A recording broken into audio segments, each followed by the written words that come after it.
जो भी मैं कुछ कर पा रहा हूँ, मेरी कोई योग्यता नहीं है, लेकिन आपकी अहेतुकी अकारणवश, जिसका कोई कारण नहीं है, क्योंकि भगवान का कारण क्यों बोला? क्योंकि भगवान क्या है, बाध्य नहीं है कि नहीं नहीं आपको तो ये करना ही पड़ेगा क्योंकि मैं बोल रहा हूँ। क्योंकि हर व्यक्ति के अंदर क्या है, जब इस संसार में आता है, तो जब जन्म लेता है तो उसकी एक ईगो, फॉल्स ईगो, कि मैं इस संसार का भोक्ता हूँ। भोक्ता मीन्स क्या है कि वो अपनी एक अलग आइडेंटिफिकेशन समझता है कि जो कुछ हो रहा है वो मेरी वजह से हो रहा है, जो कार्य कर रहा हूँ वो मैं कर रहा हूँ। लेकिन उसके पीछे बहुत सारे लोग भी होते हैं, और सबसे विशेष तो भगवान की कृपा होती है। अगर भगवान इस संसार में नहीं भेजते और ये मनुष्य शरीर नहीं मिलता तो सारा व्यर्थ हो जाता, वो कुछ कर ही नहीं पाता। अगर उसको किसी जानवर का शरीर मिल जाता तो वो भोग योनि है, उसमें वो भगवान को याद नहीं कर पाता। अगर याद भी कर पाता तो कर्म का सिद्धांत लागू नहीं होता। याद तो आ जाती है। एक कुत्ता भी क्या है, मंदिर के सामने से जा रहा है, उसके कान खुले हैं और हरे कृष्ण महामंत्र वो सुन रहा है, तो उसको सुकृति तो मिलेगी, लेकिन कर्म का सिद्धांत नहीं लगेगा। वो कितनी भी इच्छा कर ले कि मुझे भगवत धाम जाना है, उस शरीर में उसकी किसी वैष्णव की कृपा अगर प्राप्त हो जाती है तो वो भगवत धाम जा सकता है। अदरवाइज क्या होगा कि वो एक योनि से दूसरे योनि में ट्रांसफर होता रहेगा। क्यों? क्योंकि वो भोग योनि है। उसने उस शरीर के कर्मों को क्या है, बिताना है। उस कर्मों से जो भी रिएक्शन या उसको पॉजिटिव नेगेटिव, पॉजिटिव क्या हो सकता है, सेठ का कुत्ता हो, बड़ा एसी में घूम रहा है, BMW में घूम रहा है, और एक गली का कुत्ता भी होता है, तो वो सब कर्मों के अनुसार है। कुत्ते का शरीर मिला है लेकिन उसमें उसको सुविधाएं मिली हैं। तो इस प्रकार से हमें अपने आप को जानने के लिए, अपनी पहचान को जानने के लिए हमें भगवान की कृपा पर आश्रित रहना चाहिए। हमें ये स्वीकार करना चाहिए कि इस संसार में कुछ भी चल रहा है, जो भी कुछ चल रहा है, उसका एकमात्र जो श्रेय है वो भगवान श्री कृष्ण है। क्योंकि सबसे बड़ा श्रेय यही है कि उन्होंने हमें ये मनुष्य शरीर प्रदान किया है। अदरवाइज क्या है, इस संसार में कष्ट ही कष्ट है। कुत्ते के जीवन में कष्ट नहीं होते, बहुत होते हैं। जानवरों के, पेड़ के, सब खड़ा रहता है, कुछ नहीं कहता, कष्ट नहीं होते। वो सर्दी, गर्मी, धूप, छाँव, उसको लोग पत्थर ही मारते, काटते भी हैं। होता ना, हर साल उसकी छटनी कर देते हैं बेचारे की, काटते रहते हैं उसको, वो उफ नहीं करता है। क्यों? क्योंकि इसकी भोग योनि है। तो हमें इस जीवन का लक्ष्य को जानना बहुत जरूरी है। तो जब हम अपने इस जीवन के लक्ष्य को जान पाएंगे, फिर हमारा भक्ति तो बहुत आगे की स्टेज है। अभी तो हमें ये नहीं पता मैं कौन हूँ, कहाँ से आया हूँ, क्या करना है, क्यों करना है। भगवान सबके हृदय में बैठे हैं परमात्मा के रूप में, और भगवान इंस्ट्रक्शंस भी देते हैं। जब भी हम कोई गलत काम करते हैं ना, तो अंदर से आवाज़ आती है, गलत तो कर रहा है भाई, देख ले, परिणाम तो मिलेगा, रिएक्शन होगा, करना है नहीं करना है। अरे कुछ नहीं होता, रिएक्शन किसने देखा, कल किसने देखा।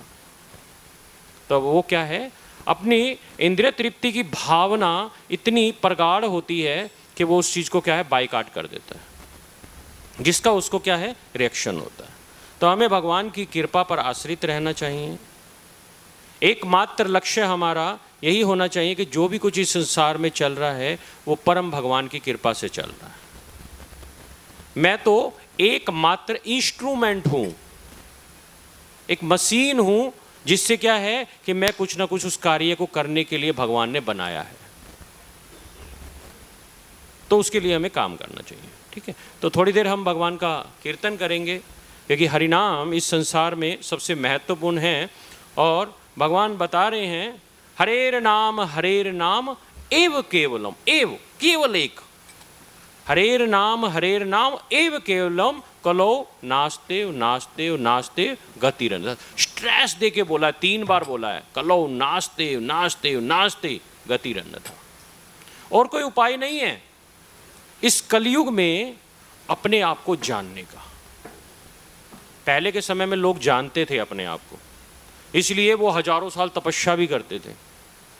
अब किसी को बोल दे तपस्या करनी है, नहीं करेंगे, क्योंकि ना तो वो शरीर रहे, ना वो चेतना और ना वो माहौल। क्योंकि सबसे बड़ा प्रॉब्लम तो एक ही है, एनवायरनमेंट ही नहीं है। जैसे ही आप उस एनवायरनमेंट से बाहर जाओगे वैसे ही आपको क्या है, जो आपकी जो इंद्र तृप्ति की जो भावना है या माया देवी जिसको आप बोलते हो, वो क्या है, आपको पकड़ लेगी। तो इन सब चीज़ों से निजात दिलाने के लिए हमें भगवान के नामों का सहारा लेना चाहिए। तो इसलिए सबसे पहला उद्देश्य एक ही होना चाहिए कि मुझे सुबह उठते ही, अपने दिन की शुरुआत करते ही हमें भगवान को थैंक यू बोलना चाहिए। ये सदाचार है। एक भक्त जो है, जो भगवान को मानने वाला है, वो भगवान को हमेशा थैंक यू बोलता है। तो अपनी शुरुआत क्या है, भगवान से करता है। और एक चीज़ और बता देता हूँ, जो भी व्यक्ति सुबह उठते जो थॉट उसके मन में पहले आता है, एक्चुअली में वो वही है।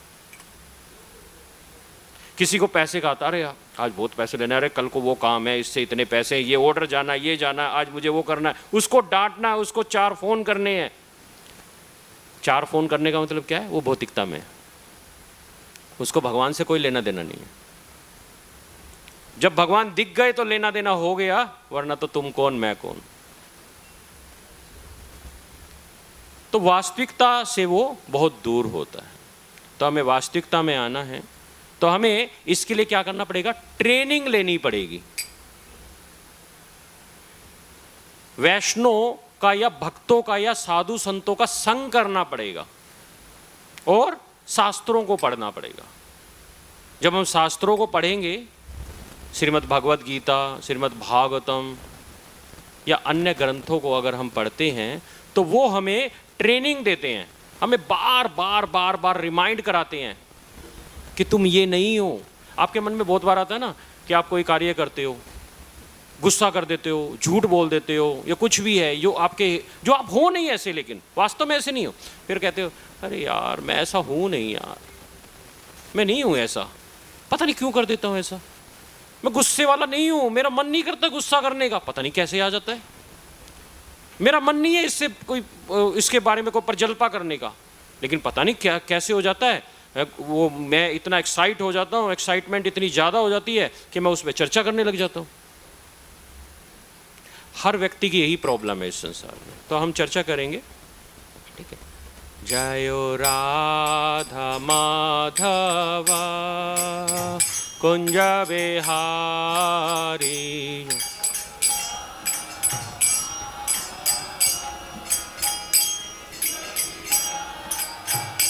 जयो राधा माधवा कुंज बिहारी,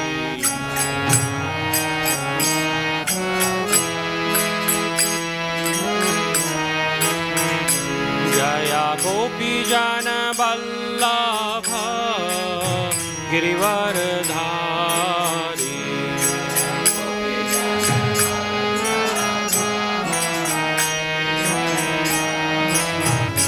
जया गोपी जन वल्लभ गिरिवरधारी,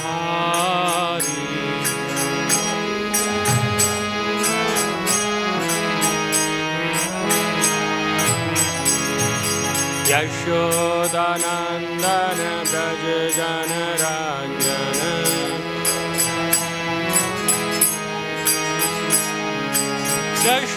यशोदानंदन ब्रज जन रंजन,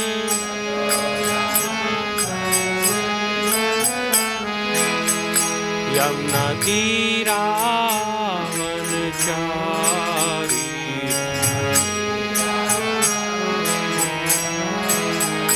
यमुना तीरा वनचारी,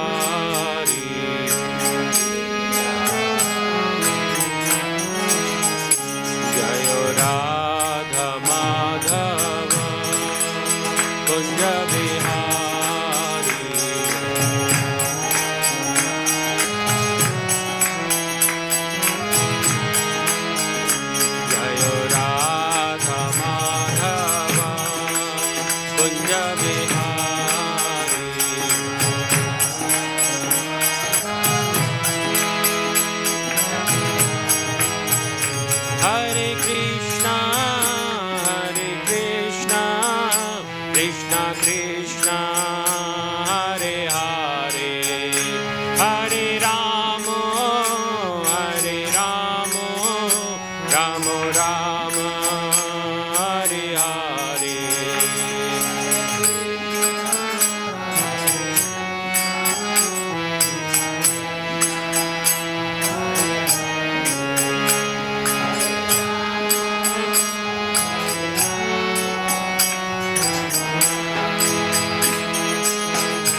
Krishna Krishna Hare Hare Hare Rama Rama Rama Hare Hare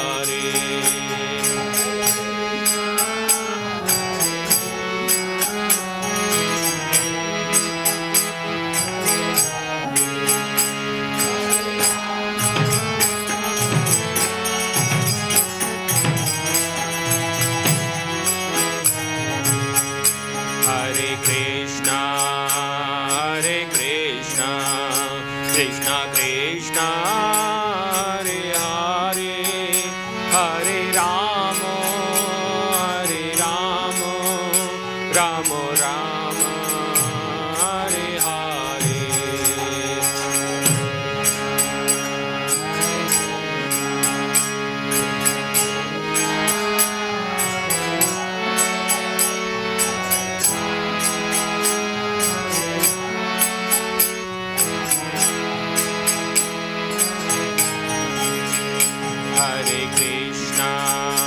Hare Krishna Krishna Krishna Hare Hare Hare Rama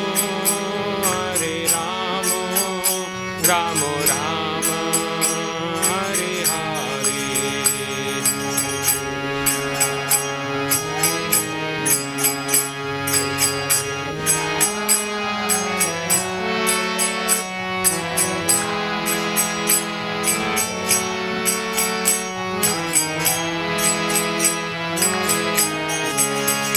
Jai Radha Shyam Sundar Radha Shyam Sundar Radhe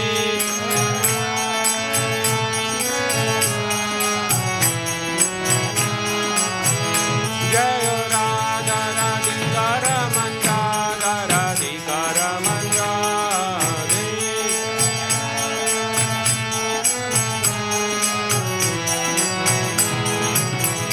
Jaya Krishna Balaram Krishna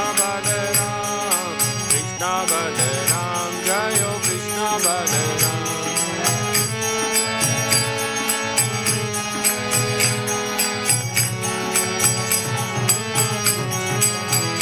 Jaya Vrindavan Dham Vrindavan Dham Jaya Vrindavan Dham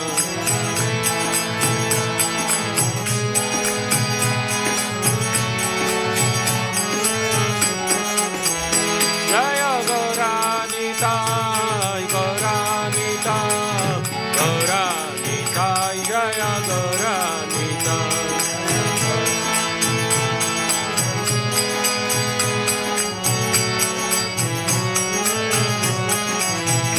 Jaya Jaya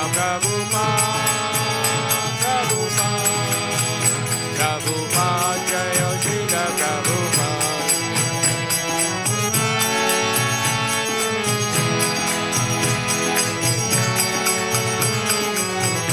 Nitai Gaur Hari Bol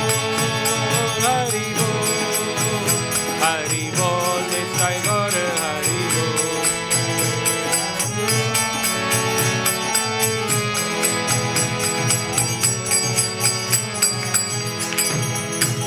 Nitai Gaur Hari Premanande Hari Hari Bol Jai Om Vishnupad Paramhans Privajikacharya Ashto Sasemat ऐसी भक्ति वेदांत स्वामी श्रील प्रभुपाद महाराज की जय ISKCON founder च जगत गुरु श्री प्रभुपाद महाराज की जय जय ओम विष्णुपाद परमहंस परिव्राजकाचार्य अष्टोत्तरशतम् भक्ति सिद्धांत सरस्वती ठाकुर गोस्वामी प्रभुपाद महाराज की जय अनंत कोटि वैष्णव वृंद की जनामाचार्य श्री हरदास ठाकुर की जय प्रेम से कहो जय श्री कृष्ण चैतन्य प्रभु नित्यानंद श्री अद्वैत गदाधर श्रीवास आदि गौर भक्तविंद की जय श्री श्री राधा कृष्ण गोप गोपीनाथ श्याम कुंड राधा कुंड गिरि गोवर्धन की जय मथुरा वृंदावन धाम की जय नवदीप मायापुर धाम का द्वारकापुर धाम के जगन्नाथपुर धाम की जय गंगा माई की जय यमुना माई की जय श्यामवेद भक्तविंद की जय भक्ति प्रदायिनी तुलसी महारानी की जय पुरुषोत्तम मास महा महोत्सव की जय निताई गौर हरि प्रेमानंदे हरि हरि वो all glories to assembled devotees Hare Krishna all glories to assembled devotees Hare Krishna all glories to assembled devotees Hare Krishna all glories to Shri Shri Guru and Gauranga all गौ श्रीपाद की जय निताई गौर हरि प्रेमानंदे हरि हरि वो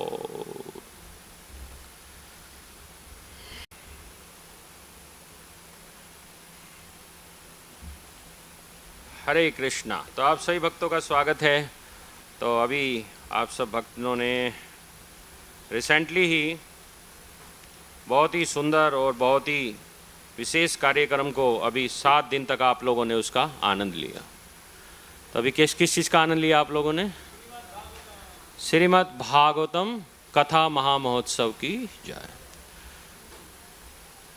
पुरुषोत्तम मास अपने आप में बहुत दिव्य मास होता है, क्योंकि उसके नाम से ही पता लग रहा है कि पुरुषोत्तम मास जो है वो भगवान श्री कृष्ण जो सभी वो क्या हैं? रसाशेखर हैं, सारे रसों के क्या हैं? आगार हैं।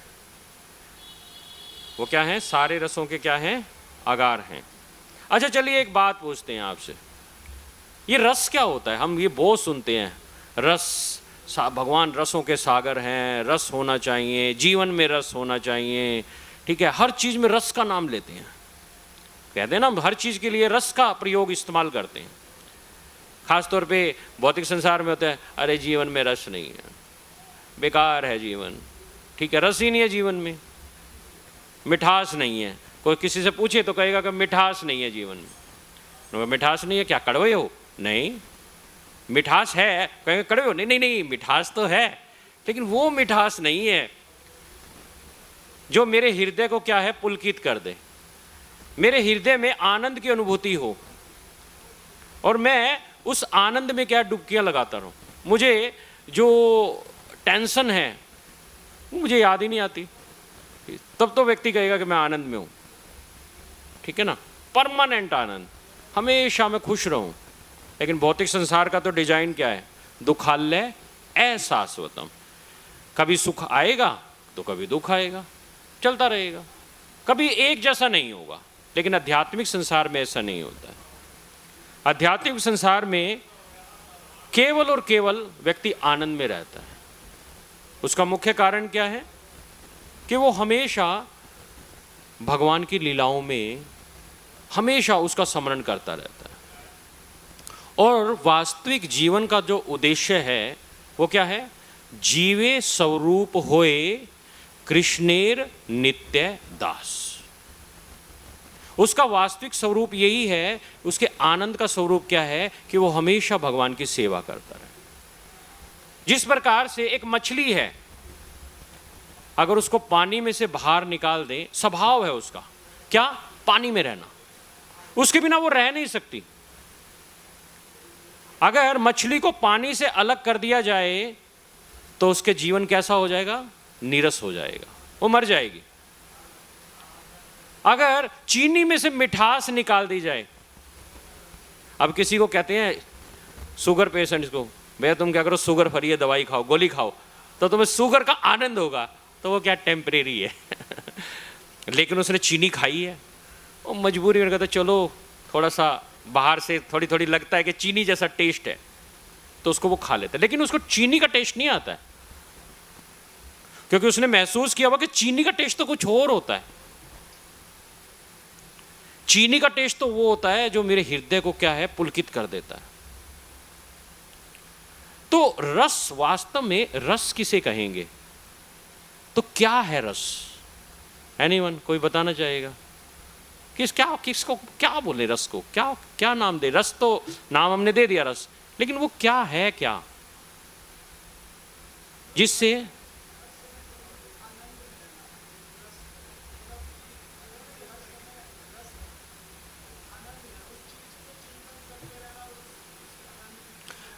चलिए मैं आपसे एक बात करता हूँ। अभी क्या होता है, बहुत सारे रस होते हैं। एक रस तो गन्ने का भी होता है, तरबूज का भी होता है, आम का भी होता है। अब आम का जूस भी होगा तो आम का ही रस आएगा।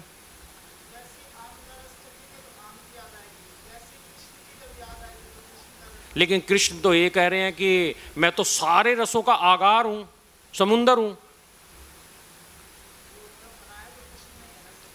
नहीं, मेरे कहने का मतलब है कि जब मैं आम का रस पीता हूं तो मुझे केवल आम की याद आती है, मुझे तरबूज की क्यों नहीं याद आती? क्योंकि भौतिक संसार में आम को अगर ग्रहण करेंगे तो आम का ही टेस्ट आएगा, लेकिन आध्यात्मिक संसार में जो हम इच्छा करेंगे, आध्यात्मिक इच्छा करेंगे, मतलब क्या है कि आपका टेस्ट आम का हो सकता है, उनका तरबूज का हो सकता है, उनका मौसमी का हो सकता है, उनका किसी और चीज का हो सकता है। तो सबके रसों में अंतर है, टेस्ट में अंतर है। लेकिन आध्यात्मिक संसार में तो ऐसा है ही नहीं। आध्यात्मिक संसार में जब आप जाते हो और वहां पे आनंद की बात करोगे तो वहां तो आनंद ही एक ही है। आपका टेस्ट भी वही है, इनका टेस्ट भी यही है, और माता जी सबका भी टेस्ट एक ही है। तो आपको फीलिंग ये नहीं आएगी कि मैंने आम का रस पिया है, आपको कि मैंने आनंद का रस पिया है। आनंद का रस का मतलब मेरा हृदय पुलकित हो गया, मैं खुश हो गया हूं। आपको यह समझ में नहीं आने की जरूरत ही नहीं कि मुझे आम चाहिए, मुझे अनार का रस चाहिए। तो ये जो रस है, ये तो हम संज्ञा देते हैं कि रस को, कि भाई फ्रूट्स के अंदर जो रस होता है, ठीक है, वो रस जो है वो व्यक्ति को क्या करता है, आनंद प्रदान करता है। यस।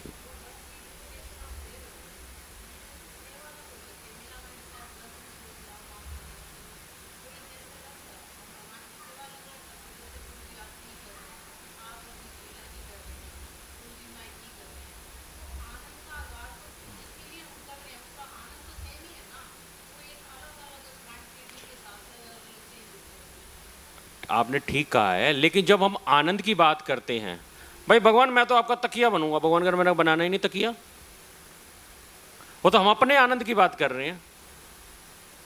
हम कहे भगवान मैं तो आपका तकिया बनूंगा, मैं तो आपका जूस बनूंगा, भगवान कह रहे मुझे चाहिए नहीं, मुझे आपसे जूस की सेवा ही नहीं लेनी। मेरा तो आपके साथ जो है जो माता पिता वाला प्रेम है, वात्सल्य रस चाहिए मुझे। 12 रस हैं, 5 प्रमुख रस होते हैं और 7 गौण रस होते हैं, ठीक है। 5 रस में से शांत रस, माधुर्य रस, साख्य रस, ठीक है ना, इस तरह से 5 प्रमुख रस हैं। भय, जैसे भगवान को डर लगता है, कई बार भगवान दिखाते हैं आपने उससे, देखो ये भी एक रस है, ठीक है ना, डर लगता है, वो भी भगवान कह रहे हैं। उसमें भी बच्चा माता से प्रेम भी करता है लेकिन डरता भी है, मम्मी मारेगी, लेकिन प्रेम भी बहुत करता है, तो वो भी एक रस है। तो ये सारे रसों को क्या समझे, मतलब रस की डेफिनेशन क्या समझे।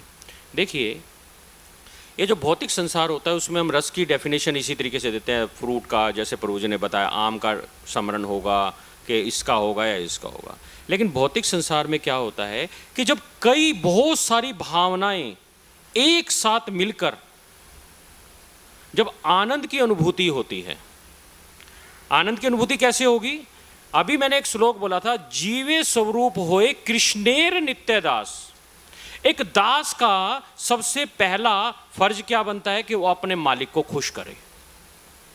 तो उस समय हमारी भावना क्या चेंज हो जाती है कि कृष्ण को क्या पसंद है, उसके अनुसार हम उस रसों का आस्वादन करते हैं। तो ये जब हम कृष्ण को क्या पसंद है उस रस का आस्वादन करते हैं, तो भगवान हमारी ऐसी अरेंजमेंट करते हैं हमारा, किस चीज का, कि इस व्यक्ति से मुझे ये सेवा लेनी है। तो ये हम डिसाइड नहीं करते हैं कि भगवान ने हमने भगवान की क्या सेवा करनी है। नॉर्मली भौतिक संसार में क्या होता है, यही होता है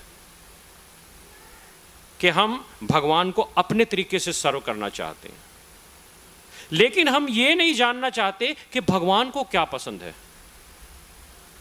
जब हमारे हृदय के अंदर ये बात आ जाएगी कि वास्तव में भगवान हमसे क्या चाहते हैं, तब हमारा भगवान के साथ रसों का आदान प्रदान होगा। क्यों? क्योंकि भगवान के साथ जब हमारा संबंध, जो विस्मित संबंध है, हम जान जाएंगे। आध्यात्मिक संसार में हर व्यक्ति को भगवान ने एक स्वरूप दिया है, उस स्वरूप के अनुसार ही भगवान अपने भक्तों से आदान प्रदान करते हैं। कोई भगवान का तकिया बनता है, कोई भगवान की बांसुरी बनता है, ठीक है ना, और क्या बनते हैं भगवान के, कोई करताल बनता है, ठीक है, कोई भगवान का बेड बनता है। तो आध्यात्मिक जगत में ये जो जितनी भी ये जो जड़ वस्तुएं होती हैं, ये वास्तव में जड़ नहीं होती हैं, इनका एक स्वरूप होता है। जिसका स्वरूप होगा इसका मतलब वो जड़ नहीं है, वो आध्यात्मिक है। तो तो इसका मतलब क्या, उसके अंदर चेतना है। अहिल्या है, अहिल्या थी ना, वो क्या पत्थर बन गई, जड़ बन गई, लेकिन उसका एक स्वरूप था। तो भगवान ने जैसे ही उसको टच किया वो अपने स्वरूप में आ गई। लेकिन वो पत्थर नहीं थी, वो देखने में पत्थर लग रही थी क्योंकि वो एक श्राप के कारण वो एक पत्थर पाषाण बन गई, लेकिन उसका वास्तविक स्वरूप तो एक था उसका।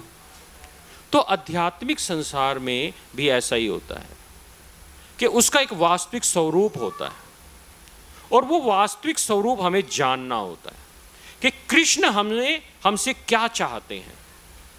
अभी क्या होता है, हम भक्ति करते हैं, बहुत सारी कथाएं सुनते हैं, बहुत सारी सेवाएं करते हैं। कुछ भक्त कहते हैं हम तो ना बहुत सेवाएं करते हैं, सेवाओं में आनंद है। किस लिए आनंद है? क्योंकि मुझे पसंद है। भगवान कौन सी सेवा चाहते हैं ये नहीं जानने का प्रयास करते हैं। तो इसलिए सबसे पहले तो हमें जानना जरूरी है। इंपॉर्टेंट क्या है लाइफ में?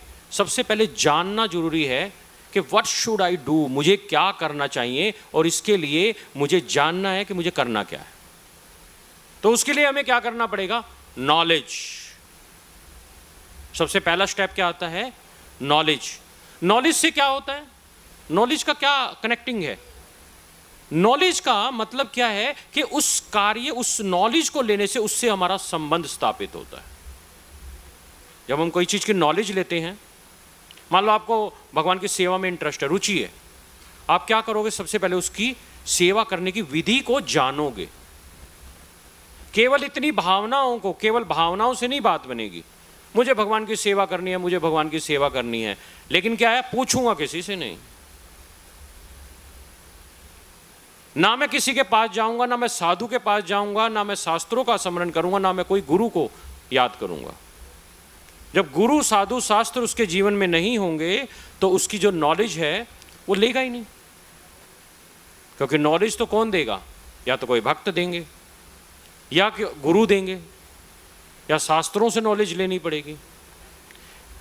और ये सारी चीजें अगर बियॉन्ड, इनसे बाहर जाएं, तो कोई विरले व्यक्ति होगा जिस पे भगवान अपनी अहतु की कृपा करेंगे। जैसे बली महाराज है, बली महाराज पे क्या है? अहतु की कृपा की ना, अचानक ही, क्योंकि उन्होंने अपना सारा कुछ भगवान को समर्पित कर दिया, आत्म समर्पण कर दिया, अपनी शरीर को भी समर्पण कर दिया। तीसरा पैर मेरे सर पे रख दो। तो ऐसे व्यक्ति बहुत कम मिलेंगे। अजामिल की स्टोरी सुनते हैं हम भागवतम में, तो सबके लिए नहीं है, सबको नहीं आएंगे वो विष्णु दूत, वो वार्ता करते सुनेगा, वो नहीं होगा।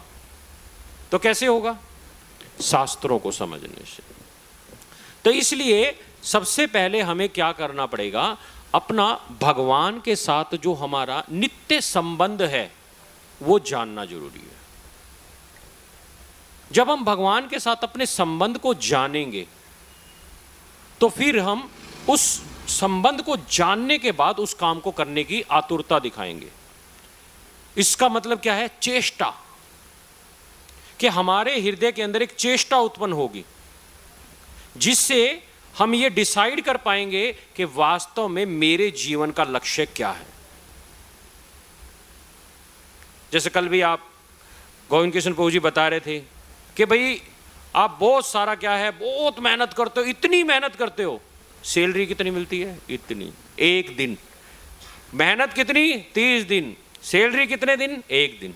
रोज रोज मिले तो कितना अच्छा हो। तो फिर क्या होगा? जो रोज रोज सैलरी लेगा तो उसको क्या बोलेंगे? उसको जॉब नहीं बोलेंगे, उसको व्यापार बोलेंगे। अंतर हो गया ना? कि जो रोज रोज सैलरी लेता है, इट मीन क्या है? कि वो व्यापार कर रहा है। व्यापार वाले क्या करते हैं? रोज अपने गल्ले बैठते हैं, रोज अपनी कमाई करके चले जाते हैं। तो वो व्यापार है, वो जॉब नहीं है। तो हमें क्या करना है?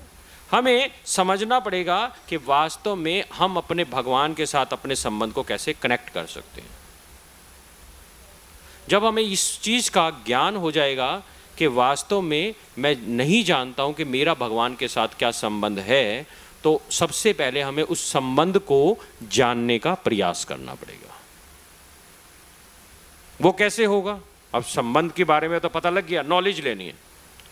अब नॉलेज बहुत जरूरी है कि किससे लेनी है, ये भी पता लग गया, गुरु, साधु, शास्त्र। अब गुरु कहाँ ढूंढे?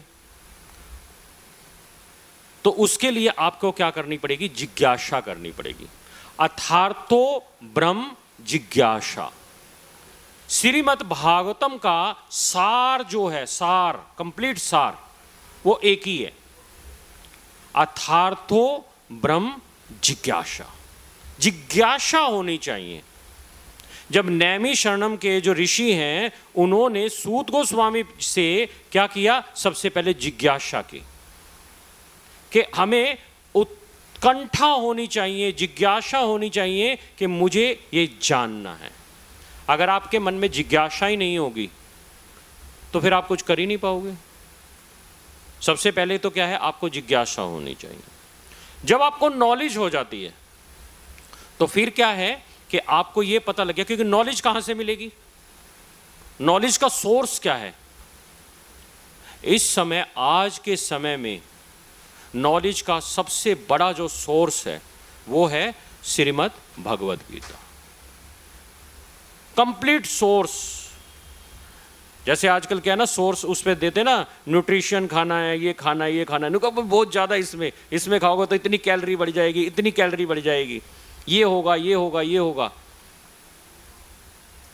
तो वो सोर्स जो है वो श्रीमद् भगवद गीता है।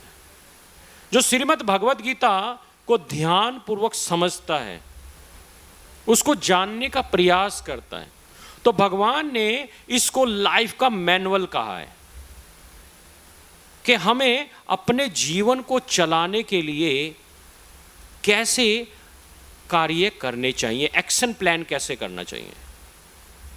अभी हमें क्या है? अपना एक्शन प्लान ही नहीं पता है। बस ये पता है भैया भगवान के मंदिर जाएंगे, प्रणाम करेंगे, सिर झुकाएंगे, प्रसाद पाएंगे और आ जाएंगे। उससे सुकृति मिलेगी, लेकिन हो सकता है करोड़ों जन्म लग जाएं भगवान को पाने के लिए। क्योंकि जब तक भगवान का प्रेम विकसित नहीं करेंगे, रुचि उत्पन्न नहीं करेंगे, तब तक बात ही नहीं बनेगी। तो रुचि उत्पन्न होगी भगवान के बारे में नॉलेज लेने से। क्योंकि जितना हम किसी के बारे में सुनते हैं, चलिए एक बात है, मैं मोदी से कभी नहीं मिला, आप लोग मिले हो सकता है हो जी, आप मिले हो, ठीक है, मुझे नहीं पता कैसा है, लेकिन उनका गुणगान बार बार सुनने से कि उन्होंने ये कार्य किया, ये कार्य किया, इतना महान कार्य किया, उसने ऐसे किया, उसने ऐसे किया, तो उसके प्रति क्या हो गई? हमारी श्रद्धा उत्पन्न हो गई। तो नवदा भक्ति का पहला जो स्टेप है वो यही है, श्रद्धा। जब आपकी श्रद्धा उत्पन्न होगी, फिर आपकी जिज्ञासा होगी साधु संग करने की। फिर आपका मन करेगा कि भाई कुछ है इसमें जो मुझे आनंद दे सकता है। अभी तो आप सिर्फ इतनी जिज्ञासा कर रहे हो, जिज्ञासा करने से फिर आपके मन में आएगा कि ये साधु जो है ये शायद मेरी प्रॉब्लम्स को सोल्व कर सकता है। मेरी प्रॉब्लम क्या है? मेरी प्रॉब्लम क्या है? हर व्यक्ति की प्रॉब्लम क्या है? अगर एक व्यक्ति की बात करें, उसकी सबसे बड़ी प्रॉब्लम क्या है? विचलित रहता है। अभी सोचता है ये अच्छा लग रहा है, अभी कह रहा आम रस अच्छा लग रहा है, अरे यार खा, रोज रोज आम का रस पिला रहे हो, कभी तरबूज का भी पिला दिया करो, कभी इसका भी पिला दिया करो। इसका मतलब क्या है?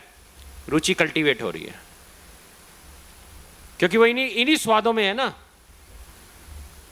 जिसको कृष्ण नाम मिल गया तो उसको कोई रसों का, वो रसों के सागर है, इसीलिए उनको रसा शेखर बोलते हैं। सारे रसों के सागर हैं वो। जिस कल्प वृक्ष की तरह जो मांगो वही मिलेगा। तरबूज की इच्छा है, चलो, आम की, चलो, तुरंत। इसलिए आध्यात्मिक जगत में हमेशा आनंद महसूस होता है, आप कभी उससे बोर नहीं होगे। आध्यात्मिक जगत में क्या होता है? व्यक्ति कभी बोर नहीं होता। भौतिक जगत में तो क्या होता है? थोड़े दिन अगर उसका दोस्त रोज रोज घर आने लग जाए ना, अरे यार पता नहीं क्यों आता है रोज रोज, दिमाग खराब कर दिया है भाई, मुझे भी कभी कभी आराम दे दिया करो। लेकिन आध्यात्मिक जगत में ऐसा नहीं होता, ठीक है। तो हमें सबसे पहले क्या करना पड़ेगा? अपने जीवन में इस भगवत गीता की टीचिंग को, जो भगवत गीता की टीचिंग है, उसको अपने जीवन में उतारना पड़ेगा। क्यों उतारना पड़ेगा? क्योंकि लाइफ का मैनुअल है। लाइफ को, जीवन को कैसे चलाना है। एक पुस्तक है हमारी, जीवन का स्रोत जीवन। जीवन का स्रोत जीवन। जीवन का स्रोत क्या है? ये है। और ये स्रोत जब हमारे जीवन में आ जाएगा तो फिर हमें क्या मिलेगा? जीवन मिलेगा। स्रोत भी है, साधन भी यही है और साध्य भी यही है। यही जीवन को आगे बढ़ाने वाला है और इसी से ही हमें क्या होगा? तुष्टि पुष्टि वर्धनम, संतुष्टि मिलेगी, संतोष उत्पन्न होगा। जब व्यक्ति के जीवन में संतोष होता है ना, तो वो आनंद में होता है। उसको लगता है कि कोई परेशानी आ भी गई ना जीवन में, फिर क्या हो गया, मेरे कर्मों का ही तो फल है, जैसा भगवान रखे वैसी कृपा, जैसी भगवान की। तो वो जो कष्ट में भी होता है तो उसको भी वो कैसे स्वीकार करता है? उसको प्रसाद के रूप में स्वीकार करता है, विचलित नहीं होता है। उससे क्या होगा? उसके जीवन में जो दुख हैं उसको सहने की शक्ति मिल जाती है। खत्म नहीं होते दुख खत्म नहीं होंगे, उसको सहने की शक्ति मिलती है। तो भगवत गीता के हर अध्याय में भगवान ने हमें दुखों से लड़ने की शक्ति दी है। हर व्यक्ति के लिए भगवत गीता है, एक सन्यासी के लिए भी, एक गृहस्थ के लिए भी, एक वानप्रस्थ के लिए भी और एक ब्रह्मचारी के लिए भी। हर व्यक्ति के लिए भगवत गीता है, केवल एक व्यक्ति के लिए नहीं है। ये नहीं है केवल ये गृहस्थों के लिए है। अर्जुन गृहस्थ था, अर्जुन परेशानी में था, भगवान ने क्या किया? सॉल्यूशन कर दिया, उसके माइंड को कल्टीवेट कर दिया, बस हो गया। हमारी स्थिति अर्जुन की नहीं है। अर्जुन तो हमसे बहुत मानता हूं, उसको तो पूरे शास्त्रों की नॉलेज थी, हमें तो शास्त्र भी नहीं पढ़ने आते। सोचो उसको कितने मंत्र याद हो गए उस धनुष बाण में जब वो आह्वान करता होगा, हमें तो एक भी नहीं आता। सर्वश्रेष्ठ धनुर्धर, अपने गुरु का प्रिय शिष्य भी था, द्रोणाचार्य का। और भगवान ने भी उसको चुना, किस लिए? भगवान ने औरों को नहीं बोला, भगवान ने क्या बोला? क्यों मैं तुम्हें यह भगवत गीता का ज्ञान दे रहा हूं? क्योंकि तुम मेरे परम मित्र भी हो। परम मित्र बोला, मित्र नहीं, मित्र तो बहुत सारे होते हैं। परम मित्र, परम मित्र का मतलब क्या है? हमेशा भगवान के साथ रहते हैं, जो भगवान की लीलाओं में पार्टिसिपेट करते हैं। जैसे नर नारायण है। नर नारायण कौन है? वो यही तो है, अर्जुन और कृष्ण ही है। जो बद्री का आश्रम में जो आप इतनी सारी स्टोरीज सुनते हैं, वो कौन है? वो यही है।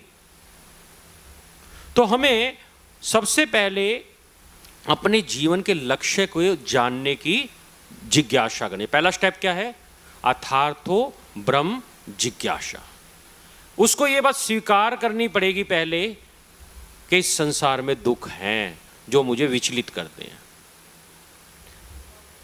बहुत सारे व्यक्ति, आपको बहुत सारे व्यक्ति मिलेंगे, उनसे भाई दुख, अरे दुख, हमें क्या दुख है, हम तो बढ़िया बढ़िया जो बढ़िया ये सब कुछ बढ़िया कर रहे हैं। लेकिन जैसे जीवन का पड़ाव जो 40 के बाद क्रॉस करता है, हाय आज ये कमर दुख रही है, आज योगा जाना है, अभी वो डॉक्टर के दिखा के आना है। क्यों भाई, अब दुख क्यों है? ये तो परमानेंट होना चाहिए था, सुखी होना चाहिए था। नहीं होगा, क्योंकि दुख इसलिए मिल रहे हैं क्योंकि उसने इस चीज को कभी जिज्ञासा ही नहीं की थी। क्योंकि दुखालय एहसास होता है। इस संसार क्या है? दुखों का घर है। तो भगवत गीता हमें सबसे पहले ट्रेनिंग देता है। भगवत गीता क्या है? एक ट्रेनिंग सेंटर है। हमें ट्रेंड करता है, किस चीज के लिए? आने वाले जीवन के लिए। अब कोई कह सकता है भगवत गीता है, ठीक है, इस जीवन का मैनुअल है। अब मैं मान लो 60 साल वाले व्यक्ति को, अरे भाई अब क्या पढ़ूंगा, जीवन का तो अब अंतिम छोर आ गया, 5 साल की जिंदगी और है, अब इसको मैनुअल बना के क्या करूंगा, मेरा मैनुअल खत्म हो गया।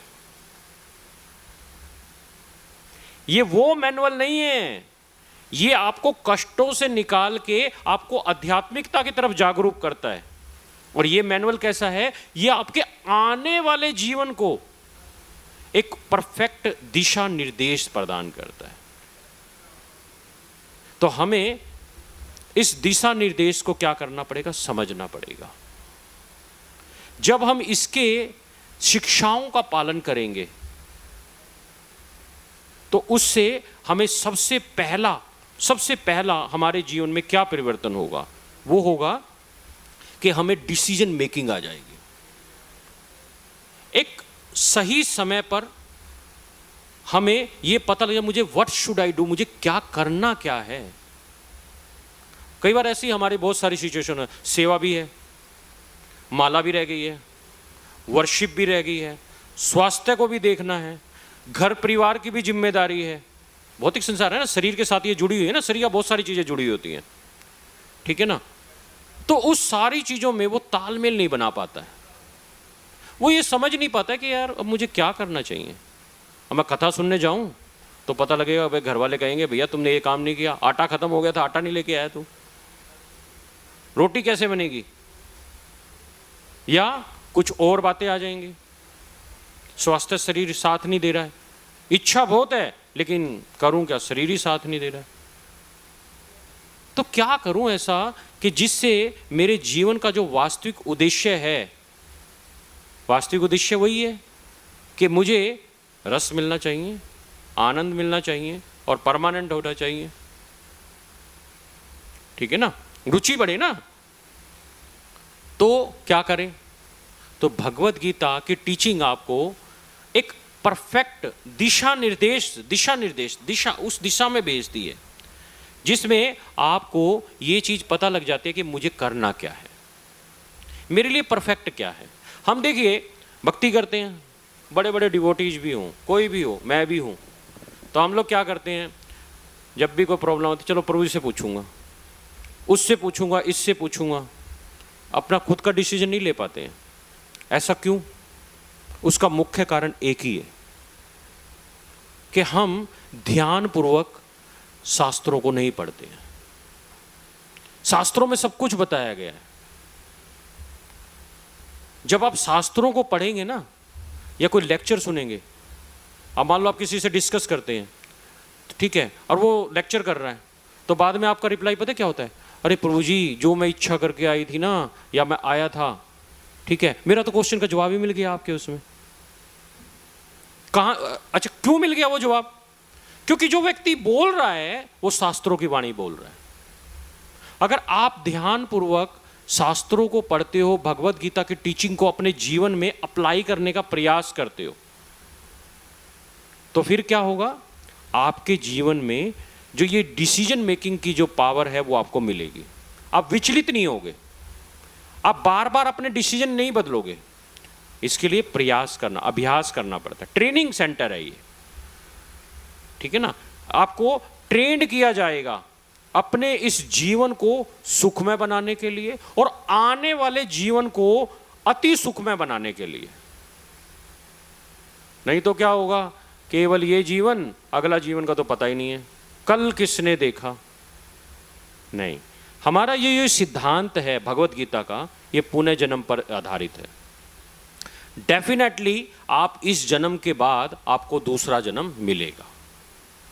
हमारा जो ये सिद्धांत है वो यही इसी पर आधारित है, और हम इसको प्रैक्टिकली भी देख रहे हैं कि हमारा नेक्स्ट बर्थ होता है कर्मों के अनुसार। तो भगवान ने इसमें कोई एक बात नहीं बोली है, भगवान ने हर अध्याय में अर्जुन को बिल्कुल अच्छे तरीके से हमें समझाने के लिए दोबारा ये भगवत गीता का उपदेश आज से 5200 साल पहले अर्जुन को कुरुक्षेत्र के युद्ध में भगवान ने प्रदान किया। कर्म का सिद्धांत, हमें पता ही नहीं कर्म कैसे करने चाहिए, अच्छा कर्म क्या होता है, बुरा कर्म क्या होता है। हमको भैया जो भी है खाओ पियो ऐश करो, कर्म कर तो रहे हैं, जो सामने आ जाए बस उसी को कर लो। नहीं, ऐसा नहीं होता है। शास्त्रों में क्या लिखा है, शास्त्रों की वाणी क्या है, भगवान की वाणी है। शास्त्रों की वाणी मतलब भगवान की वाणी, ठीक है ना। तो सबसे पहले हमें इस भगवत गीता की टीचिंग को समझना पड़ेगा, जिससे हम ट्रेंड होंगे। किस चीज के लिए ट्रेंड होंगे? हमारा लक्ष्य क्या है, उस लक्ष्य की तरफ आगे बढ़ने के लिए। अभी तो हम नॉलेज ले रहे हैं ना, नॉलेज मतलब इससे हमारा संबंध हो गया, हमें पता लग गया, हमें संबंध भी हो गया। संबंध का हमारा जब रिलेशनशिप हो गया, तो जब रिलेशनशिप के बाद क्या होता है, मान लो एक लड़का और एक लड़की की शादी हो जाती है, तो इसके बाद क्या, जीवन समाप्त? शुरुआत है, वो तो ओपनिंग है, अभी तो उसको जीवन चलाना है, अभी तो बहुत खट्टी मीठी आदतें जो उसकी यादें हैं वो उसको बर्दाश्त करना है। एक अच्छे व्यक्ति होंगे तो अरे मुझे बहुत अच्छी धर्म पत्नी मिली, भगवान की सेवा करती है, सब कुछ है। नहीं तो क्या करेगा, अरे यार मेरी जिंदगी खराब हो गई। क्यों? उसका कारण क्या है? टीचिंग। आपको भगवत गीता से टीचिंग लेनी है कि मुझे करना क्या है, लाइफ के मैनुअल को समझना है। तो जब आपका संबंध बनेगा तो फिर आपके अंदर जब ओपनिंग, ये तो बिगनिंग है। भगवत गीता क्या है, इज ए बिगनिंग। आपको डिसीजन मेकिंग आ जाएगी, काम कैसे करना। अभी काम करना शुरू नहीं किया आपने, अभी तो आपको नॉलेज हुई है, अभी तो आपका जैसे शादी हुई है, सिर्फ अभी तो बंधन में बंधे हो, लेकिन जीवन तो अभी चलना है। उसके लिए क्या करना है? तो असली शुरुआत कहां से होती है? शादी के बाद से होती है। तो फिर क्या करोगे आप? जब भगवत गीता के टीचिंग को जान जाओगे, जब आप विचलित नहीं होगे, तो आपका जो ट्रिगर पॉइंट है, आपका जो गोल है, गोल क्या है?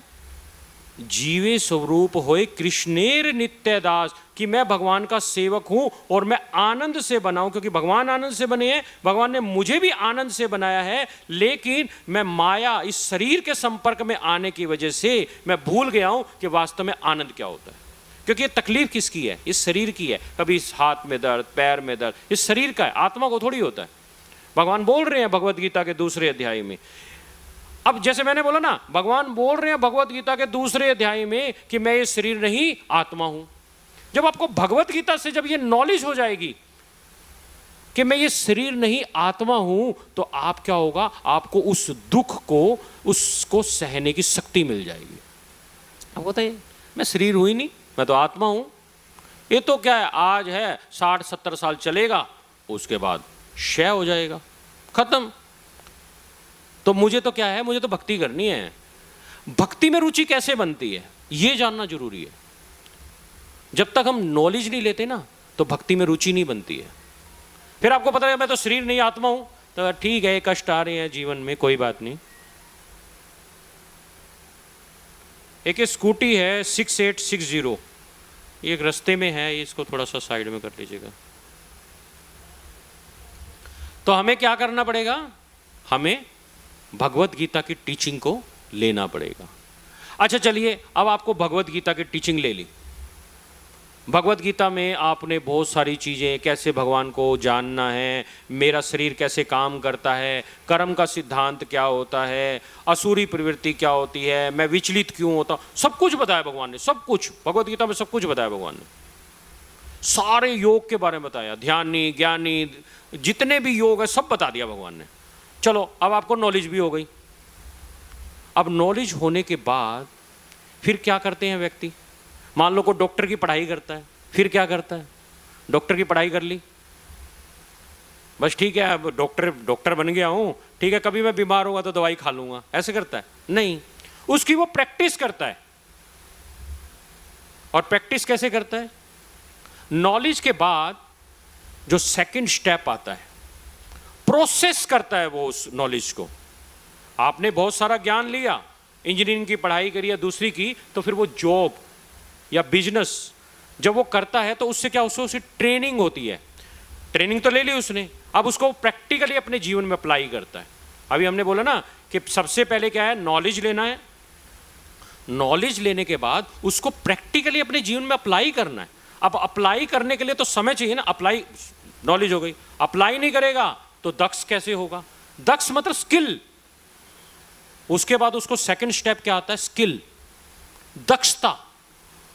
जब वो एक डॉक्टर होता है, पढ़ाई कर ली, तो डॉक्टर थोड़ी होता है वो पढ़ाई करने से।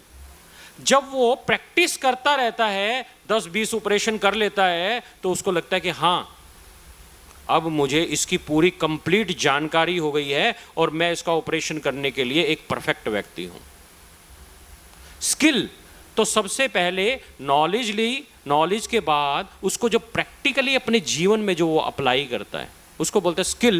तो फिर वो क्या करता है, भगवान की लीलाओं का स्मरण करता है। जैसे अभी आपने 7 दिन श्रीमद् भागवतम को सुना। अब भागवतम को सुनने वाले बहुत सारे लोगों के अलग अलग विचार थे। क्या विचार थे? एक व्यक्ति बहुत ज्यादा क्या नॉलेज रखने वाला था। अरे यार प्रभु जी ने बहुत थोड़ी कथा करी यार, वो क्या है 3-4 बस श्लोक से बस प्रभु जी ने बता दिए पूरी भागवतम में से। और भागवतम तो बहुत बड़ी है, इतनी सारी स्टोरीज थी, प्रभु जी ने तो बस एक ही बताया है, दधीची का बता दिया, इसका बता दिया, इसका बता दिया, और थोड़ी सी भगवान की लीला कर दी। तो इससे मुझे क्या लाभ हुआ? ये तो हमें पता ही था। हमारी नॉर्मल फीलिंग क्या होती है, ये तो हमें पता ही था। अरे भगवान का जन्म का हमें पता ही था, भगवान ऐसे हुए, मथुरा में थे, कारागार में थे, ऐसे तो हुआ, ऐसे हुआ, ये तो हमें सुनते ही आ रहे हैं। इससे क्या फर्क पड़ता है? इससे मेरी क्या आत्मा। अच्छा फिर ये कहते हैं कि भागवतम जो है वो रसमाल्य है, पका हुआ फल है। एक कच्चा फल खाते हैं और एक पका हुआ आम खाएं, तो भागवतम को तो पका हुआ आम की संज्ञा दी गई है कि जैसे एक रसदार, बिल्कुल रस से भरपूर और मीठा, स्वादिष्ट, ठीक है ना, स्वादु है, स्वादु पदे पदे, उसका स्वाद ऐसा है कि बार बार उसको खाने का मन करता है। तो वो उसकी स्थिति ऐसी है, तो फिर हमें तो स्वाद आया नहीं। कल सुना, 7 दिन तक सुनी, 8वें दिन गायब, आनंद नहीं आया। उसका मुख्य कारण क्या था? आपने जब आप भागवतम में बैठे तो आपका उद्देश्य क्या था, वहां पर यह चेक करना पड़ेगा आपको।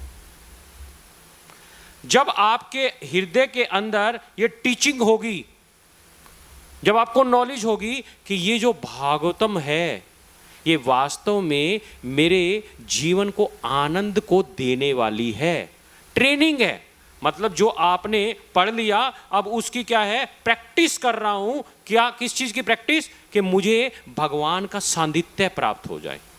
क्यों? क्योंकि आपका टारगेट आपको पता है, क्योंकि ये आपको नॉलेज दे दी, ये आपको बता देगा आपका टारगेट ये है। जब आपको टारगेट ट्रिगर हो गया, मुझे भैया निशाना वहां लगाना है, अंधेरे में छोड़ना ही नहीं तीर, तो जब आप कथा में बैठेंगे तो आपका भाव क्या होगा? आपका भाव ये नहीं होगा कि मुझे ये 4 वर्ड प्रभु जी ने बताए तो मुझे बस यही सुन लिए, इसमें क्या है, ये तो कोई भी तो मुझे पता ही है। नहीं, उस समय आपका भाव क्या होगा कि वास्तव में भगवान के नाम, रूप, गुण, लीला ये दिव्य है। इनको सुनने से मेरे हृदय के अंदर क्या है, काम, क्रोध, मोह, मश्चर्य, लोभ धीरे धीरे मेरे जीवन से जा रहा है। मुझे उस कथा के अंदर रुचि उत्पन्न हो रही है। नहीं तो पता क्या होगा, आधा घंटा बैठेंगे तो चल एक बाहर चक्कर तो लगाया हो, देख के तो हम बीबीटी में क्या चल रहा है, ऐसे होगा। कथा में नहीं बैठेंगे आप, आधे घंटे के बाद आप बोर होना शुरू हो जाओगे। सोचिए कि परीक्षित महाराज ने 7 दिन और 7 रातें एक स्थान पर बैठ के कैसे सुनी, खाया पिया भी नहीं कुछ। बीच में सुखदेव गोस्वामी जी ने ही बोला कि भैया तुमने कुछ खाया नहीं है, कुछ खा पी लो, तो कुछ पानी पी लो। नो बोला पानी पीने के चक्कर में तो मैं इस संसार में पड़ा हूं, तब सब जब तो मुझसे इतना बड़ा अपराध हो गया कि मैंने मरता हुआ, मैं एक धर्मात्मा थे वो, लेकिन मैंने एक मरा हुआ सांप, मेरी बुद्धि जो है नष्ट हो गई और मैंने एक मरा हुआ सांप एक ऋषि के गले में डाल दिया। रुचि नहीं है। तो हमें अपने भाव को, देखिए भाव क्या होता है उसको समझना जरूरी है। भगवान क्या भावगिरी हैं, हम भगवान को भोग लगाते हैं, भगवान को याद करते हैं, हम मन से पता क्या बोलते हैं, हाँ भाव तो है ना, ऐसे थोड़ी हम भाव के बिना भगवान को भोग लगाते हैं। भगवान को जो वास्तविक आपके हृदय का जो भाव है ना वो चाहिए। इसलिए भगवान भगवत गीता में क्या बोल रहे, सब कुछ भगवत गीता में है। क्या बोला भगवान ने, मन मना मद भक्तो मध्य जीमाम नमस्कुरु मामी वैष्णवी सत्यंते प्रति जाने प्रिय से में। मुझे नमस्कार करो, मुझे प्रणाम करो, क्यों बोल रहे हैं भगवान? भगवान इसीलिए बोल रहे हैं कि जो मेरी शरण ग्रहण करता है, सब धर्मान परित्यज्य, सारी चीजों को छोड़ के, सारे धर्मों को छोड़ के, जो एकमात्र माम एकम शरणम वज अहम त्वम सर्व पापे भ्यो मोक्षिष्यामि मा शुचः। सारे धर्मों को छोड़ के मेरी शरण में जो आता है, इसका मतलब क्या है? जो मेरे नाम, रूप, गुण और लीला से आकर्षित होता है, जिसको मेरे नाम में रस आता है, जो कृष्ण नाम सुनने से उसका मन पुलकित होता है, ठीक है ना? तो वो व्यक्ति मुझे क्या है, उसके भाव को मैं क्या है, पसंद करता हूं। फिर भगवान बोल रहे हैं 9वें अध्याय के 26वें श्लोक में कि पत्रम पुष्पम फलम तोयम यो में भक्ता परियच्छति, कि जो ऐसा व्यक्ति जो होगा, जिसको मेरे नाम, रूप, गुण, लीलाओं में क्या है, आनंद की महसूस होगा, अगर उसके पास कुछ देने के लिए नहीं भी होगा तो मैं पत्रम पुष्पम फलम तोयम, मैं उससे फल, फूल, पत्ता, वो भी नहीं है तो इस संसार में जल तो बहुत है, एक तुलसी के साथ जल से मैं उसको स्वीकार कर लेता हूं। तो भगवान सोचिए कितने दयालु हैं कि वो केवल थोड़ा सा प्रयास करने मात्र, भगवान कहते हैं तुम इतनी बुद्धि नहीं है, हम भगवान की तो जानना बहुत मुश्किल है। अनंत देव, जो अनंत देव हैं शेषनाग जी, वो भी अपने हजारों करोड़ों फनों से भी उनका गुणगान करते रहते हैं, वो कहते हैं ये भी नहीं कर पाते, तो हम कहां से करेंगे? भगवान के हर दिन कुछ ना कुछ लीला होती है। आज भी भगवान का किसी ना किसी लोक में, ब्रह्मांड में जन्म उत्सव बन रहा होगा, हर रोज बनता है। अभी जैसे अपने यहां पर जन्म उत्सव था, ठीक है, तो हमने जन्म उत्सव बनाया, वो उससे 2 घंटे पहले सुभाष तायल जी प्रभु जी के वहां पे उनके लड्डू गोपाल जी थे, वो बोले हमारे गोपाल जी का जन्म उत्सव है, ठीक है, वहां पर आ जाना, अभिषेक कर देना। मैं ठीक है, मैं उनके वहां पे भी गया, तो भगवान वहां पर भी थे। अभिषेक कर रहा तो किसी मूर्ति का थोड़ी किया है, भगवान का करने गए हैं। तो भगवान हर, मान लो आपके घर पे लड्डू गोपाल जी हैं या राधा कृष्ण हैं, आप अपने घर पे अभिषेक कर रहे हो, तो भगवान उस दिन जन्म उत्सव मना रहे हैं भगवान का। तो भगवान तो हर क्षण भगवान का जन्म उत्सव बनता है। तो ये जो भगवत गीता नॉलेज देने के बाद हमें जब उस काम को हम प्रोसेस करते हैं, स्किल, तो वो जो स्किल है वो है श्रीमद् भागवतम, जिसमें हमें भगवान के नाम, रूप, गुण और लीलाओं का स्मरण होता है। और उसका क्या करते हैं, स्मरण करने के बाद क्या करते हैं, हम उसकी प्रैक्टिस करते हैं, ज्यादा से ज्यादा भगवान का नाम लेते हैं, भगवान के नामों का जप करते हैं। भगवत गीता ने हमें बता दिया कि आपको भगवान के नामों का जप करना चाहिए, कैसे करना चाहिए ये भी बता दिया, लेकिन उसको प्रोसेस में कैसे लें, प्रक्रिया भी तो करनी पड़ेगी, एक्शन प्लान भी तो देना पड़ेगा, कर्म तो करना पड़ेगा ना। जब तक कर्म नहीं करेंगे तो रिएक्शन कैसे होगा? कुछ किया ही नहीं, बस खाली नॉलेज ले ली, उसका भी कुछ नहीं है। इस नॉलेज का उद्देश्य आपको क्लियर होगा कि मैं ये भगवत गीता क्यों पढ़ रहा हूं।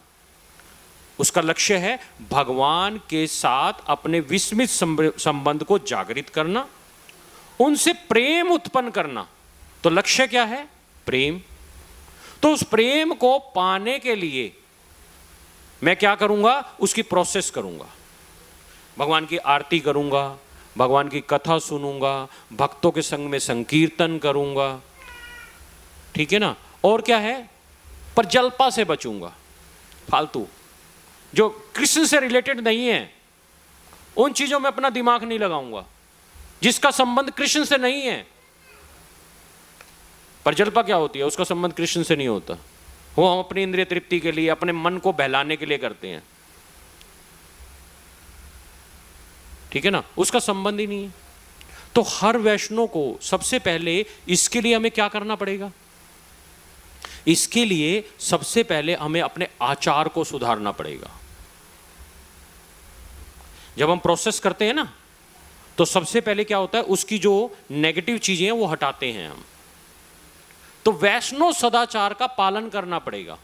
एक भक्त के साथ भक्त का कैसा रिलेशन होना चाहिए, क्योंकि जब ये प्रोसेस करोगे ना तो सबसे महत्वपूर्ण पॉइंट क्या आएगा इसमें? Association of devotee. भक्तों का संग करो, तब आपको भक्ति मिलेगी। अब कहें भक्तों का संग करें, लेकिन मैं तो सब में दोष देखता हूं ये भी खराब, ये भी खराब, ये भी खराब, ये तो गलत बोलता है, ये अच्छा बोलता है, ये ऐसा बोलता है। तो जो गलत बोलता है उसको इग्नोर करना है, लेकिन जो भक्ति के लिए प्रयास कर रहा है, जो भक्ति की प्रक्रिया कर रहा है, उसको वैष्णव सदाचार का हमेशा पालन करना चाहिए। उसको ये देखिए, भक्ति में आगे बढ़ने के लिए, प्रोसेस को आगे बढ़ाने के लिए, ये प्रोसेस है। प्रोसेस मतलब भक्ति करना। ये जो दूसरा पॉइंट है ना, स्किल, ये एक्चुअली में भक्ति है। भक्ति करने के बाद मिलेगा क्या? परिणाम। ये तो कर्म है, भक्ति करना एक कर्म है हमारा, आध्यात्मिक कर्म। परिणाम बाद में मिलेगा, पहले तो कार्य करेंगे, फिर उसका रिजल्ट मिलेगा। वो रिजल्ट क्या है? प्रेम।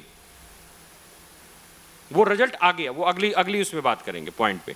तो सबसे पहले हमारा पॉइंट क्या आया? अब हमें दक्षता करनी है, प्रक्रिया करनी है। तो प्रक्रिया करते हुए क्या है? अब जैसे माताजी लोग सब्जियां बनाती हैं, तो नमक ज़्यादा ना डल जाए, इतनी क्वांटिटी डालें, इतनी सब्जी है, ये थोड़ी है 1 चम्मच, इतनी सी सब्जी में भी 1 चम्मच है, इतनी में भी 1 चम्मच।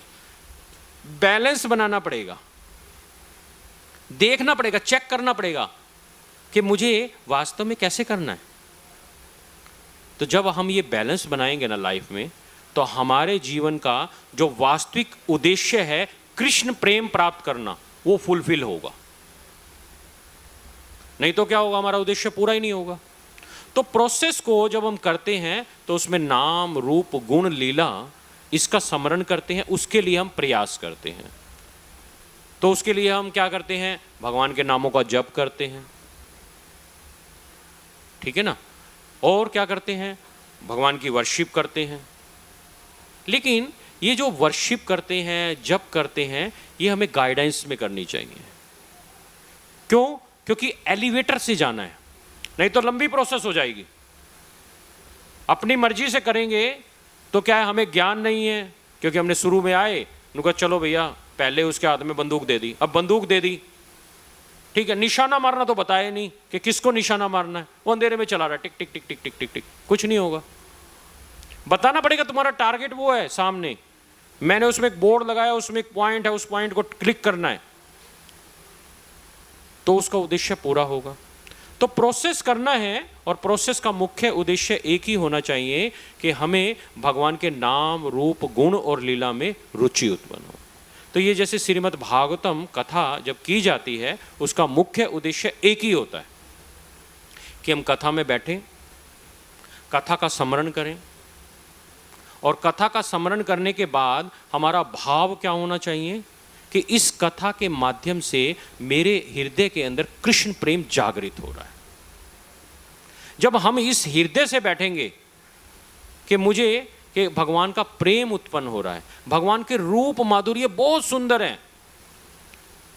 अब उसके अंदर देखिए कि जैसे भगवान की कोई लीला बताई, कौन सी लीला? माखन चोर की लीला, और साथ में कुछ नॉलेज भी दी। नॉलेज क्या? कि जैसे मणिग्रीव का उद्धार हुआ, ठीक है ना, कि वो पेड़ की योनि में चले गए 36,000 वर्षों तक देवताओं के, फिर भगवान आएंगे, उसका उद्धार करेंगे।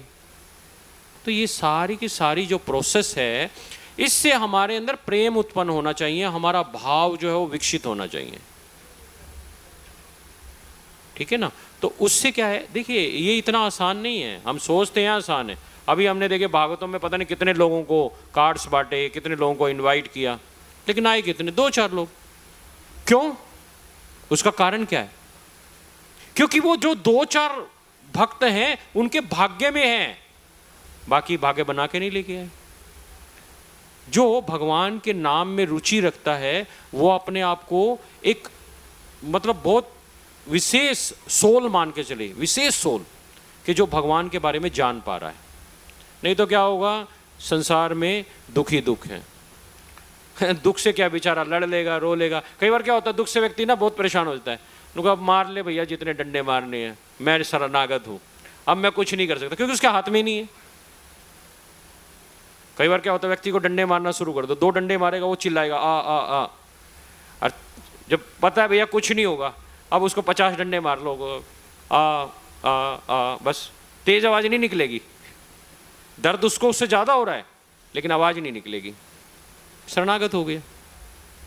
तो इसलिए हमें इस भौतिक संसार के डंडे खा खा के हमें समझ जाना चाहिए, अब आ करने से कोई फायदा नहीं है, भगवान की शरणागति ले लेनी चाहिए। तो हमें प्रोसेस को अपनाना चाहिए। अगर हम प्रोसेस को अपनाएंगे तो उससे हमें भगवान के नामों में रुचि उत्पन्न होगी और हमारा जो वास्तविक जीवन का जो लक्ष्य है वो पूर्ण होगा।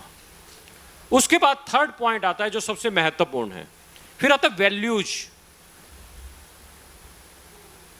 अब आपने देखिए नॉलेज भी ले ली, भगवत गीता को अच्छी तरह पढ़ा, समझने का प्रयास किया, भगवान से प्रार्थना भी की, सब कुछ किया, और फिर क्या है उसकी प्रोसेस भी की, वर्शिप भी कर रहे हो, भगवान के नामों का जप भी कर रहे हो, भक्तों के संग में भी रह रहे हो, ठीक है, तीर्थ स्थानों पर भी जा रहे हो, आपका भाव भी वैसा है कि मेरे भगवान के नामों में रुचि उत्पन्न हो, ठीक है। जब वो रुचि उत्पन्न हो तो फिर क्या है, जब आपकी ये जो प्रोसेस है ये अच्छे तरीके से होगी, श्रद्धा से, दृढ़ श्रद्धा। दृढ़ श्रद्धा कैसे आएगी? संकल्प से आएगी। अगर आपका संकल्प नहीं है, ठीक है ना, मान लो अब आपको बॉम्बे जाना है, सुबह सुबह 2 बजे उठना है, फटाक से उड़ जाओगे, और बॉम्बे जाना है भैया, फटाफट जाना है, वही फ्लाइट निकल जाएगी, उड़ जाओगे। अगर पता लगे अभी मंदिर जाना है, अगर भगवान के नाम में रुचि नहीं होगी ना, नहीं उठेगा, आंख ही नहीं खुलेगी, अरे अलार्म ही बंद हो गया, पता नहीं कैसे हो गया। उसको नींद नहीं आनी चाहिए अगर भगवान की सेवा के लिए उसको जाना है तो उसको बोलते कृष्ण प्रेम। तो वो जो नींद नहीं आना, इसका मतलब क्या है, उसकी वैल्यू है। जब तक जीवन में उस प्रेम के प्रति वैल्यू नहीं होगी तो मैं आएगा ही नहीं, कृष्ण प्रेम मिलेगा ही नहीं। तो हमें नॉलेज, स्किल और वैल्यू, इन तीनों पे काम करना है। जब किसी चीज की वैल्यू नहीं है हमारे लिए तो फिर हम भक्ति में आगे नहीं बढ़ पाएंगे।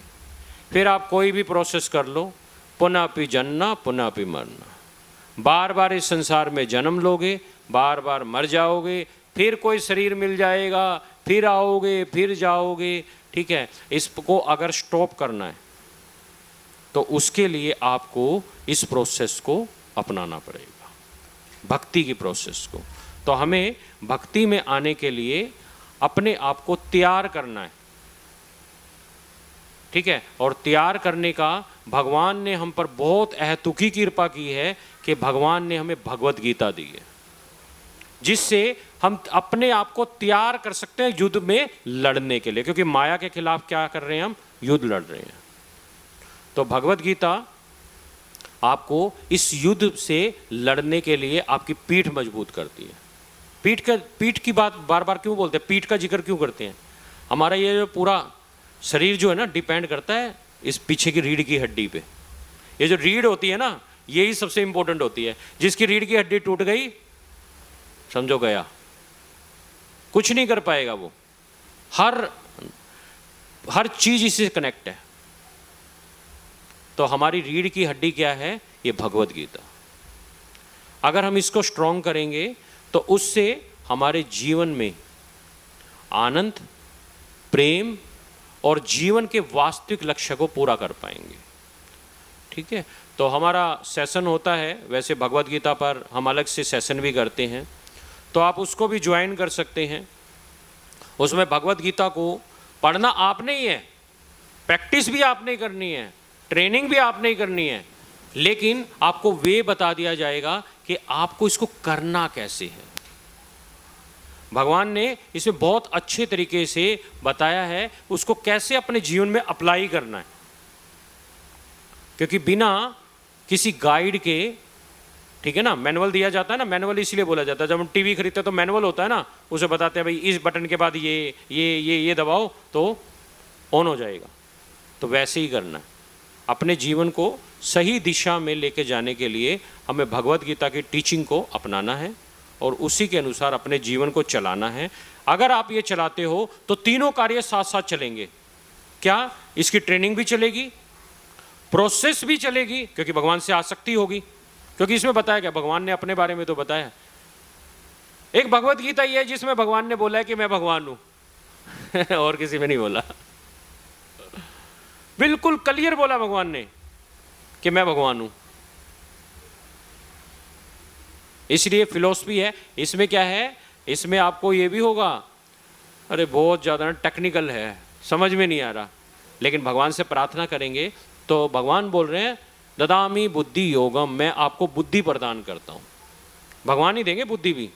और फिर क्या होगा, जब बुद्धि प्रदान होगी तो फिर क्या है, आपको क्या है, गुरु कृष्ण प्रसादे पाए भक्ति लता बीज। फिर भगवान अपनी प्रोसेस में क्या करेंगे, आपको एक ऐसे व्यक्ति से मिलाएंगे जो आपको भगवान के बारे में बताएगा, जो आपको भगवान के साथ जोड़ेगा। और फिर क्या है, जैसे अभी हमने बोला श्रद्धा, साधु संग, और साधु संग जब हो जाएगा, साधु संग में साधु संग ही है ये, फिर आपको गुरु कृष्ण प्रसादे पाए भक्ति लता बीज, आपको गुरु मिलेंगे और फिर वो क्या है, आपको भजन प्रक्रिया के बारे में बताएंगे। और जब भजन प्रक्रिया करोगे तो अनर्थ निवृत्ति, काम क्रोध मोह मत्सर्य लोभ आपका जाता रहेगा। और उसके बाद क्या होगा कि भगवान के नाम में आपकी रुचि उत्पन्न हो जाएगी, आपको भगवान का नाम अच्छा लगेगा। और जब रुचि उत्पन्न होगी तो उससे क्या होगा, आपकी निष्ठा बन जाएगी। भाई कुछ हो, मुझे तो भगवान का नाम लेना है, कृष्ण भैया मुझे तो माला करनी है, निष्ठा हो जाएगी उसके प्रति। और जब निष्ठा हो जाएगी तो उसके प्रति आपकी आसक्ति हो जाएगी। आसक्ति का मतलब उसके बिना रह नहीं पाओगे। एक दिन भी अगर आपकी माला नहीं हुई ना, आओगे भाई माला ही नहीं हुई, मैं रात को 12 बजे माला तो करके सोऊंगा। निष्ठा, पक्की निष्ठा बन जाएगी। और जब निष्ठा बन जाएगी, ठीक है ना, तो आसक्ति बन गई। उसके बाद क्या है, फिर आप भाव की पोजीशन में आ जाओगे। फिर आपका भगवान के साथ जो संबंध है ना, वो जागृत हो जाएगा। फिर आपकी जो फीलिंग है वो भगवान के साथ कनेक्ट हो जाएंगी। फिर आप भगवान से कहते हैं ना, हम तो भगवान से बातें करते, कुछ नहीं बातें कर रहे, भाव की स्थिति में थोड़ी है वो। बहुत सारे व्यक्ति मिलते हैं, अरे मुझे तो लड्डू गोपाल जी ऐसे आते हैं सपने में, मैं तो ऐसे ऐसे उनका खेलती हूँ, कूदती हूँ, ये करती हूँ। भाव की पोजीशन में आएगा वो। जब भाव की पोजीशन आएगी फिर कहीं जाके वो भगवान के साथ एकाकार, मतलब एकाकार का मतलब भगवान उसको अपने साथ, अपने प्रेममयी जो गोलोक वृंदावन है, अपनी लीलाओं में पार्टिसिपेट करवाते हैं।